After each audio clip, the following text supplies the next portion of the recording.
Oi cuy, kali ini gua bahas anime Mao no Musume Wayasashi Suguru yang dimana anak raja iblis bernama Do bukannya kejam, malah sibuk nyembuhin para tahanan. Nah, gara-gara itu mantan raja iblis yang super seram pun mendadak luluh total kena senyuman imutnya. Sementara itu cita-cita penaklukan dunianya malah bikin semua orang shock. Yuk gaskun tonton cerita lengkapnya sekarang cuy. Jai gak terima invasi dihentikan gitu aja, dia langsung nuntut penjelasan tegas dari Ahriman. Ahriman justru kelihatan tertekan banget, karena masalah utamanya ada di kebaikan putrinya sendiri. Bukannya kejam layaknya iblis, Du malah sibuk nyembuhin luka para tahanan pakai sihirnya. Gak cuma itu, dia bahkan kerepotan bantu bawa barang berat dan bagi-bagi makanan ke semua orang. Melihat situasi konyol ini, Jai langsung ambil inisiatif buat ngasih latihan keras ke Du. Tanpa ragu, Ahriman langsung hancurin dinding istana buat membuka jalan pintas menuju hutan. Awalnya Jai mau ngelatih kewaspadaan, tapi Do malah ngajak main petak umpet di tengah hutan. Jai berusaha keras menanamkan doktrin kejam, kalau iblis itu harusnya menakutkan dan suka merebut. Di tengah percakapan dua monster hutan tiba-tiba muncul dan berniat ngebikin mereka jadi mangsa. Refleks Jai luar biasa cepat, dia langsung nendang musuh pertama sampai terpental jauh. Satu tendangan balasan lagi mendarat telak, bikin ancaman kedua langsung bersih dari area pertarungan. Gagal di hutan, Jai langsung ngubah taktik dengan ngajak Du ke pinggiran desa manusia. Target ujian kali ini jelas, Du diminta ngancam warga desa buat ngerampas perbekalan mereka. Tapi bukannya nakutin, Du malah ngebaca naskah ancaman itu dengan gaya yang menggemaskan banget. Nenek penjual keliling ini bukannya takut, malah tersentuh dan ngasih ubi bakar secara cuma-cuma. Ngerasa dapat kebaikan, Du langsung ngeluarin sihir pemulih buat nyembuhin kaki nenek itu. Nenek itu kaget luar biasa, karena kakinya yang tadinya lumpuh sekarang bisa berdiri tegak lagi. Saat perut Jai berbunyi, Do tanpa ragu membagi dua ubi bakarnya buat dimakan bareng. Ahriman terus ngasih garam pengendali pikiran, tapi Jai malah konyolnya nyobain sendiri sampai kaku. Memanfaatkan situasi, Du ngasih perintah polos supaya Jai menggendong dan mengelus kepalanya. Gara-gara pengaruh garam itu masih nempel, Jai malah dipaksa warga desa buat bantu-bantu. Di sisi lain nenek tadi berniat menyerahkan seluruh boneka buatan tangannya kepada Du. Du ngeluarin keajaiban sihirnya, menghidupkan seluruh boneka itu supaya bisa bergerak sendiri. Boneka-boneka itu langsung menari di sekitar nenek, bikin suasana kamar jadi penuh kehangatan. Du memberi perintah manis agar nenek tetap merawat boneka-boneka itu dengan penuh kasih sayang. Ahriman bangga banget melihat keakraban mereka, sementara Jai cuma bisa pasrah kalah sama kebaikan. Asim berjalan santai di padang bunga, niatnya mau bawain bunga cantik buat anak istrinya. Tapi senyumnya langsung hilang pas lihat asap hitam membumbung tinggi dari arah desanya. Sementara itu di area tambang, para tahanan dipaksa kerja keras di bawah pengawasan ketat Jai. Tiba-tiba Do muncul sambil bawa keranjang isi ubi manis buat dibagikan. Ahriman buru-buru mengingatkan anaknya, bikin Jai makin gemas sama kebaikan polos Do. Jai menegur Ahriman agar tidak membiarkan sifat lembut Do makin menjadi-jadi. Jai usul ujian baru buat melatih Do agar bisa bertindak tegas pada para tahanan. Buat menjaga keamanannya, Ahriman menyerahkan tongkat sihir khusus ke tangan Do. Ahriman mendemonstrasikan bahaya monster batu yang langsung nerjang ke arah mereka. Saat monster itu menyentuh tongkat, niat jahatnya bikin tubuhnya hancur berkeping-keping. Ingatan pahit melintas di kepala Asim saat dia dihadang sekelompok bandit jahat. Demi bertahan hidup, Asim nekat melawan meski dadanya kena tebasan parah.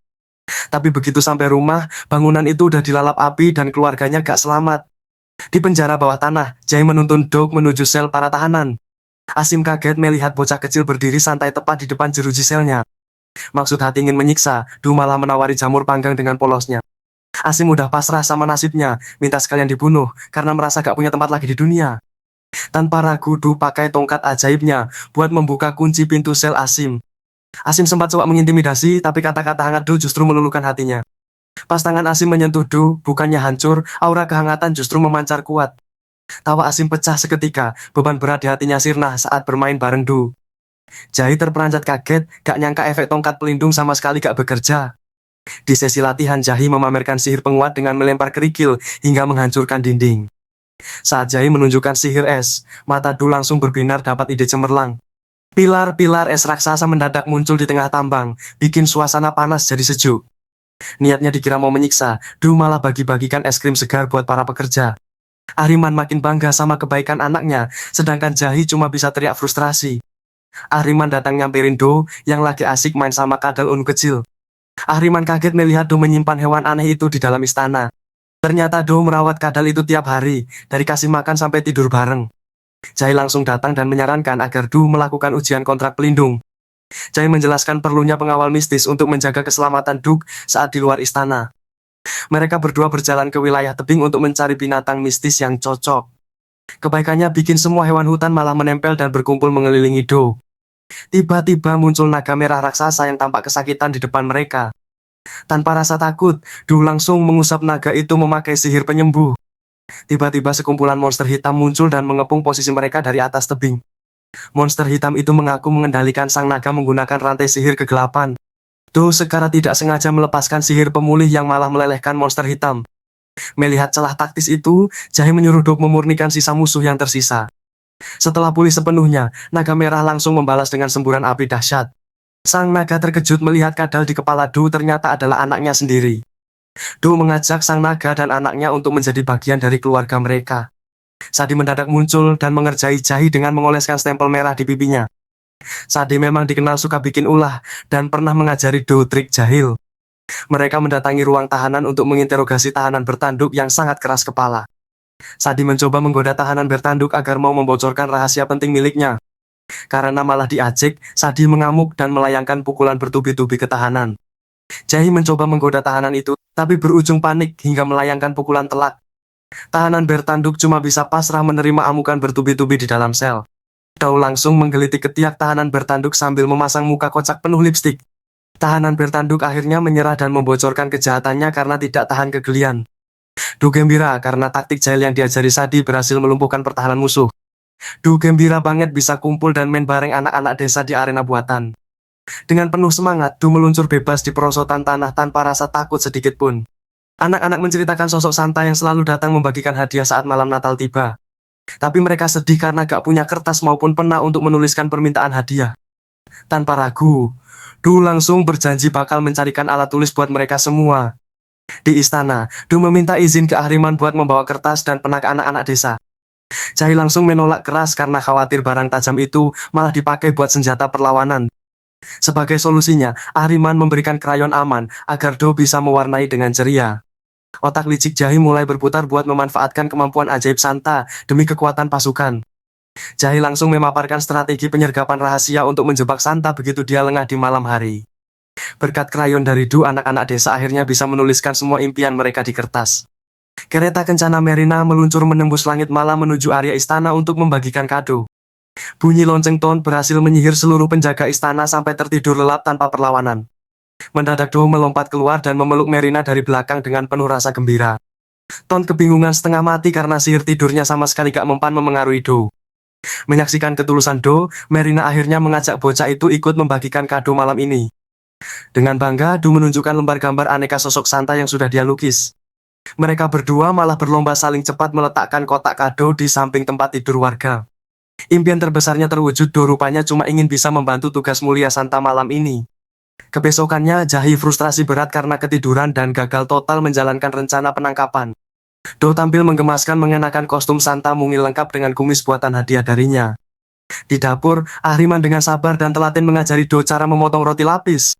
Do ternyata nekat belajar masak demi menyajikan hidangan lezat untuk Ahriman dan Jahi.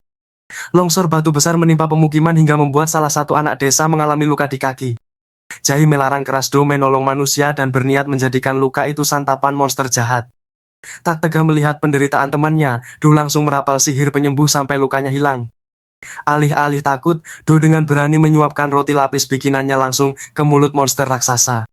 Merasa kenyang dan senang, monster raksasa itu malah membantu menyingkirkan batu longsoran dengan mudah. Jahi protes melihat pakaian tudung merah Do, sementara Ahriman malah menganggapnya imut banget. Begitu diperlihatkan apel rakun, Do polos hampir memakannya sendiri sampai membuat Jahi panik. Dalam perjalanan, Do malah keasikan menggendong kucing liar sebelum akhirnya ditegur tegas. Jahi memberi peringatan keras di batas desa agar rahasia rakun ini tidak bocor. Di pemukiman, raksasa Esma tampak berbuat sewenang-wenang dengan merampas persediaan makanan warga. Esma tanpa perasaan melempar sisa tulang ke arah kakak penduduk desa dan anak. Esma langsung menghancurkan gerobak kayu untuk mengintimidasi warga yang hendak melawan. Tanpa rasa gentar sedikit pun, Do melangkah santai mendekati sosok raksasa Esma. Saat ditanya identitasnya, Do hampir saja membokorkan rahasianya sebelum menempelkan jari ke bibir. Dengan polosnya, Do menawari apel racun kepada adik penduduk desa yang sedang terbaring lemah. Melihat sasaran lain, Do langsung menyerahkan apel beracun itu ke tangan Esma. Merasa rasa apelnya sangat lezat, Aisma tanpa curiga melahap seluruh isi keranjang. Efek rakun langsung bekerja cepat, memicu rasa sakit luar biasa di perut raksasa itu. Pada momen krusial, Ahriman mendadak muncul dan menahan pukulan balasan Aisma. Jahi melancarkan tendangan balasan telak yang seketika membuat monster itu tumbang. Ahriman mengambil alih wilayah tersebut, berjanji memberi perlindungan penuh bagi warga desa. Kemunculan pancaran sinar dari langit menandai kedatangan rombongan malaikat yang dipimpin Ma Ayu. Para malaikat langsung memboyong seluruh warga desa terbang ke angkasa tanpa persetujuan. Geram warganya diculik, Ahriman berubah murka dan melepaskan tembakan energi dahsyat. Sementara di hutan, Ma Ayu justru tersangkut jeratan akar pohon di atas kawanan monster. Du dengan santai menarik akar tersebut hingga Ma Ayu berhasil terbebas ke tanah. Saat sedang berjalan bersama, Du secara polos berterus terang bahwa dirinya bangsa iblis. Serangan ceroboh Ma Ayu malah mengenai batang pohon hingga benjolan besar mendarat di kepalanya. Du langsung mengerahkan pancaran sihir penyembuh untuk menghilangkan rasa sakit di kepala Ma Ayu. Ma Ayu mengajak Do melakukan janji kelingking demi mewujudkan perdamaian di masa depan. Menerima kertas gambar hadiah ulang tahun tersebut, Ahriman menangis haru sambil memeluk erat Du. Jahi ngamuk dan ngeluh di kedai, dia ngerasa gagal ngedidik Du buat jadi iblis yang disegani. Sambil meneguk minumannya, Jahi makin kepikiran gimana caranya bikin Do punya wibawa iblis sejati. Tekanan batin bikin Jahi menangis sesenggukan, dia beneran terpojok sama rasa tanggung jawabnya. Do pamer gaya rambut barunya yang berantakan, bikin Jahi makin gemas dan serasa mau meledak. Jahi langsung ngomel tegas, ngingetin kalau anak Raja Iblis gak boleh jalan-jalan dengan penampilan asal-asalan. Ahriman mendadak muncul dan malah membela Do, bikin ketegangan taktis Jahi langsung runtuh seketika. Setiap kali Ahriman mau bersikap tegas, kepolosan Do selalu berhasil meluluhkan pertahanannya. Jahi memutuskan mengambil alih kendali, dia bakal melatih Du menguasai sihir penyamaran buat mengubah penampilannya.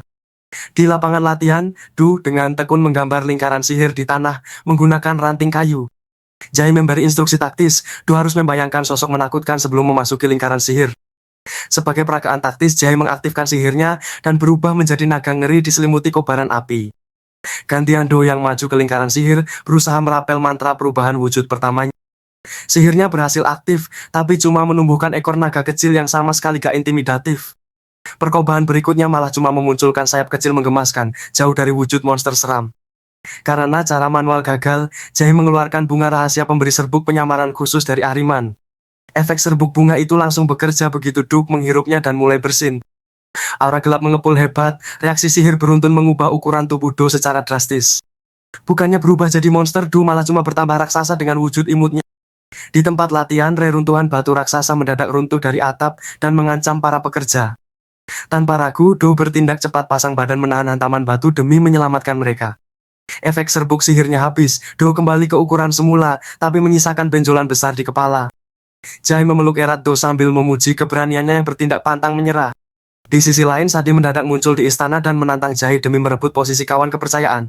Saat Jahi siap bertarung, situasi mendadak berbalik karena arena persaingan diubah jadi lomba pekerjaan rumah.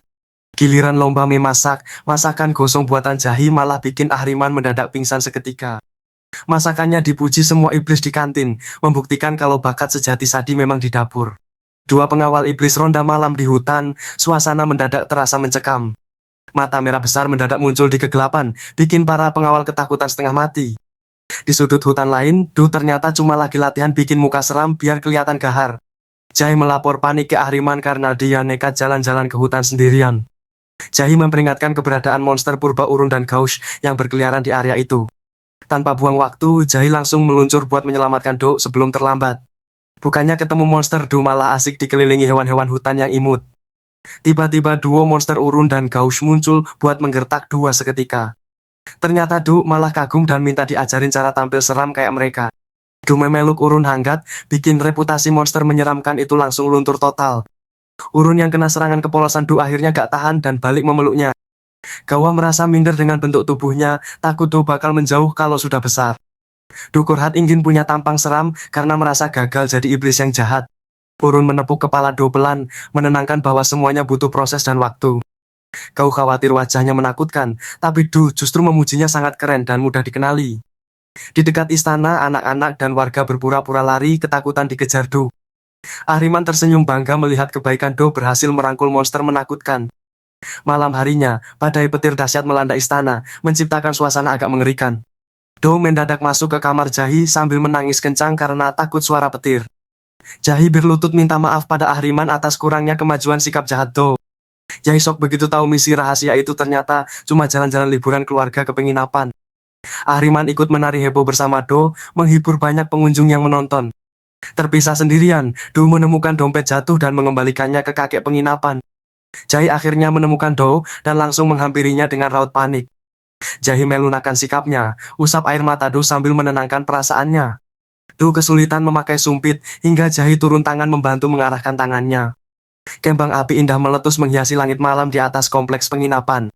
Jahi kepikiran Godan Sadi soal gaya rambut baru untuk menarik perhatian seseorang. Dengan panik, Jahi terus berganti gaya rambut di depan cermin tanpa henti. Jahi berusaha sekuat tenaga mengeluarkan sihir dari tongkatnya, tapi energinya malah tidak keluar sama sekali. Tanpa diduga, Akoman langsung merebut tongkat itu tepat dari genggaman Jahi yang sedang lengah. Akoman malah pamer kekuatan dan menyemburkan api besar, membuat Jahi semakin emosi melihat tongkatnya dikuasai. Jahi hanya bisa duduk lesu di pinggir tebing, meratapi nasibnya yang kehilangan barang berharga. Do datang menghampiri sambil memainkan batu permata ungu yang berkilau indah hasil temuannya. Jahi akhirnya bercerita kalau barang paling berharga miliknya telah dicuri oleh Akoman yang licik. Mendengar cerita itu, Do dengan penuh semangat nekat berjanji bakal merebutnya kembali untuk Jahi. Malam harinya, Jahi dan Du mulai mengendap-endap di depan kamar Akoman yang tertidur pulas. Bukannya menyusup diam-diam, Du malah mengetuk pintu dengan sopan hingga membuat Jahi panik setengah mati. Tidak sengaja menginjak botol bekas di lantai, Du malah tergelincir dan meluncur bebas ke dalam kamar. Bukannya membawa tongkat sakti, Du dengan polosnya malah memamerkan celana dalam milik Akoman. Akoman yang terbangun kaget dan langsung menuduh Jahi yang bukan-bukan karena menyuruh anak kecil. Karena malu dan kesal dituduh aneh, Jahi langsung melemparkan celana itu tepat ke muka Akoman. Melihat Jahi bersedih, Do dengan tulus menyerahkan batu permata kesayangannya agar Jahi ceria kembali. Tiba-tiba Ahriman datang dan terkejut melihat batu langka bermutu tinggi yang dipegang oleh Jahi. Ahriman berjanji akan menempa senjata sakti pengganti yang jauh lebih hebat menggunakan batu permata tersebut. Dengan tongkat sihir barunya, Jahi sukses melancarkan serangan balasan dahsyat yang mementalkan Akoman sampai menembus tembok. Bertumpuk-tumpuk dokumen dan urusan kerajaan membuat beban kerja Jahi benar-benar menumpuk sangat tinggi. Tubuh Jahi yang sudah terlalu lelah dan demam akhirnya ambruk di tengah kerumunan anak buahnya. Saat terbangun di kamar, Jahi mendapati Do dengan setia menunggunya dengan rasa cemas. Do menegaskan bahwa beristirahat sampai sembuh adalah tugas paling penting untuk Jahi saat ini. Jahi kaget begitu sadar kain basah yang ditempelkan Do di dahinya ternyata kain lap kotor. Suapan bubur hangat dari Du membuat hati Jahi tersentuh oleh perhatian tulus keluarga kecil ini. Ahriman memberitahu bahwa sebagian tugas Jahi sudah dibagikan ke prajurit lain agar beban kerjanya berkurang. Du menyerahkan kupon pijat khusus buatan tangan sendiri sebagai hadiah manis untuk menyemangati Jahi. Setelah sembuh, Jahi memamerkan kupon pijatnya pada Ahriman lalu memeluk Du dengan penuh kasih sayang. Ahriman cemas menghadapi perayaan kedatangan Zaret karena sosok mantan raja itu sangat kejam dan ditakuti. Kebingungan makin jadi saat melihat Du malah sibuk bermain kertas lipat dengan wajah sangat ceria. Demi mengubah sifat baik tersebut, Jahi langsung mengusulkan pelatihan khusus di dunia bawah. Jahi membawa Du ke hutan untuk memperlihatkan bagaimana para goblin yang jahat bekerja menangkap manusia. Tapi bukannya menyerang lawan, Du justru berlari gembira lalu memeluk anak manusia itu dengan sangat hangat. Situasi malah berbalik total saat Du dan anak-anak manusia justru asik bermain kejar-kejaran dengan para goblin. Bukannya diajari sihir kutukan, para penyihir hitam malah heboh mengajari Duk cara membaca buku dengan sabar. Tanaman karnivora yang berbahaya pun mendadak berubah fungsi jadi wahana bermain anak-anak yang menyenangkan. Saat berada di pemakaman, Dugu malah memakai palu kayu untuk bermain pukul-pukulan dengan para zombie.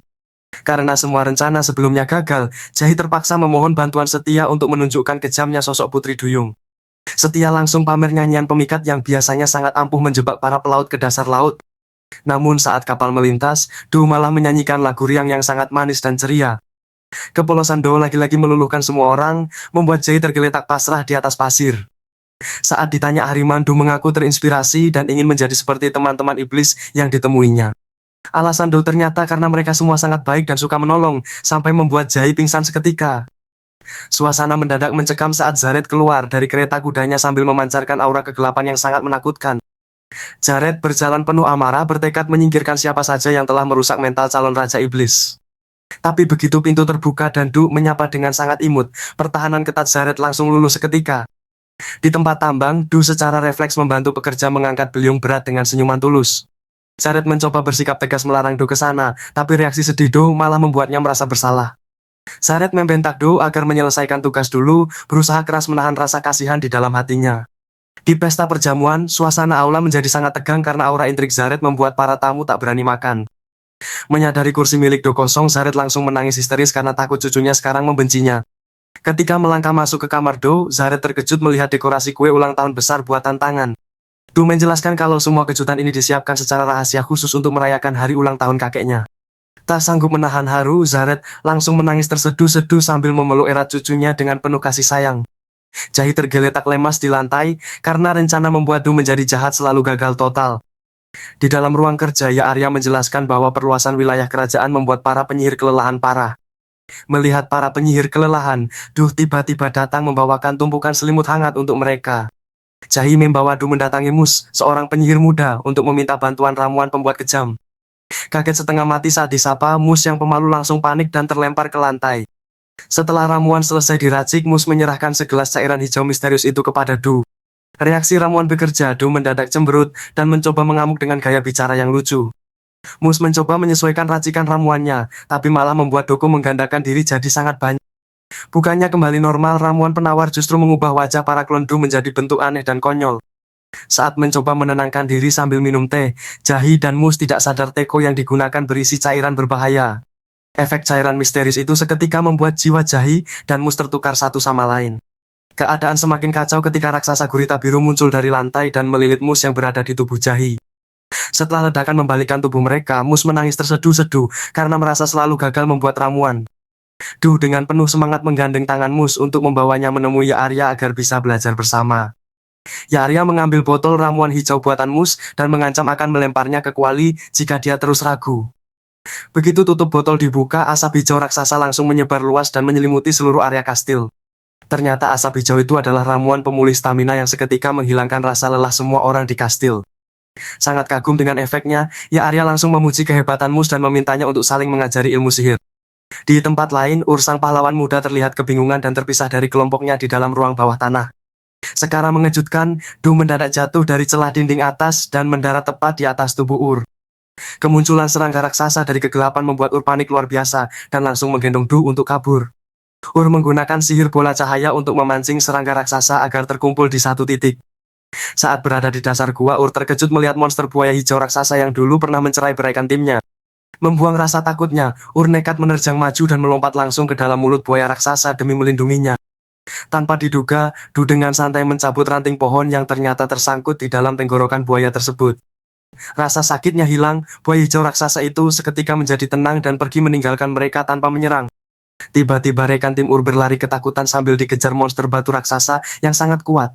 Tepat sebelum monster batu menyerang, Ahriman mendadak muncul dan menghancurkan monster itu hanya dengan satu pukulan.